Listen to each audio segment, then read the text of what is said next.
showing me that there was nothing there. But of course, by then, he had already disappeared. When the holiday was over, we went back to our apartment in the city, and the nightmare stopped. After that, my grandmother would always come visit us. So we never went to her cottage on a vacation again. As time went on, I stopped thinking about the man and eventually forgot about him altogether. One summer, when I was 13 years old and my little brother was 5 years old, we went to stay with my grandmother again. My parents were in the kitchen, having a cup of tea with my grandmother. They asked me to get my little brother ready for bed. When I was preparing a mattress on the floor for both of us to sleep on, my little brother was sitting on one of the beds.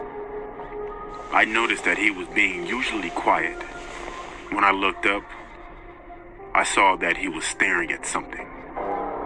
"What's wrong?" I asked. Then suddenly he jerked his head around and looked at me, his eyes wide with fear. He looked at me, pointing at the curtains. The shush man is standing there. Needless to say, my brother and I spent the night sleeping in the kitchen, and we never went to visit my grandmother's cottage again.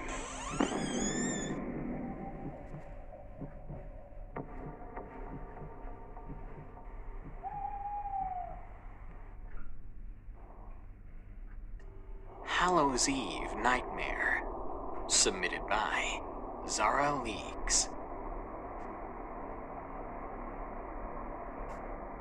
On Halloween back in late 2015, I hosted a sleepover with two of my friends, Scarlett and May. May was timid and jumpy, but Scarlett was always the confident one. Anyway, we met up around 3 p.m. and set up a tent in my back garden. It was a pretty nice one, and had a carpet and a cozy place to hang out in. We set it up next to the back gate, which at the time was old and rotting, and when standing next to it, the average adult stood 2 feet over it. We all went trick-or-treating after we set everything up. It was around 7 by then. We met up with some other friends and generally had a really good time. We went back home around 10 p.m., and with the British weather being kind, it was dry all evening, and thankfully the neighborhood was pretty nice, so it was very peaceful that evening.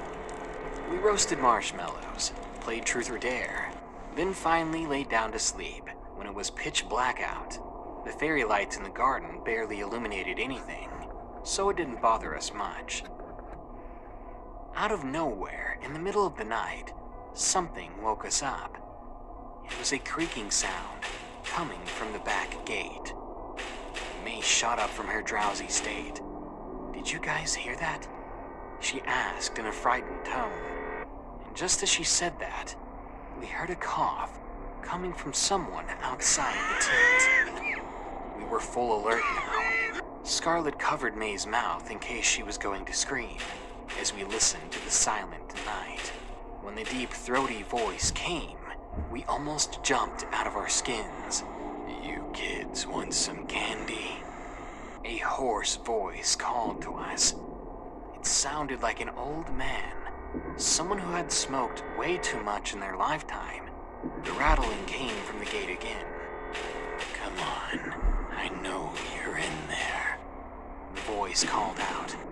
Tears formed in May's eyes, and I couldn't move. It was like my 13-year-old self was paralyzed. Scarlett looked at me and nodded. She showed me her fingers and counted down. That was when we were going to run. When she hit 0, we all made a mad dash back inside the house. I'll never remove that image from my mind. When I turned around, standing at my gate, I saw the man. He had gray, long hair. His beard was matted and disgusting, and he had the most horrific look on his face. It was like pure evil. He looked hungry, but not like a person, but more like a starving predator, as if he wanted to harm us that very moment. The bolt on the gate, luckily, was across, and as he tried, he couldn't get in. But behind those bars on top of my gate, I saw something gleaming in his hand. A butcher knife.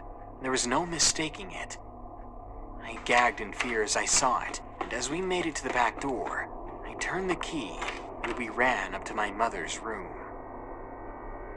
She didn't believe us at first, but after looking out of her window, she ushered us inside, locked her door, and called 999, which is our 911.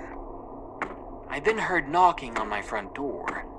He must have gone around to it, I thought to myself.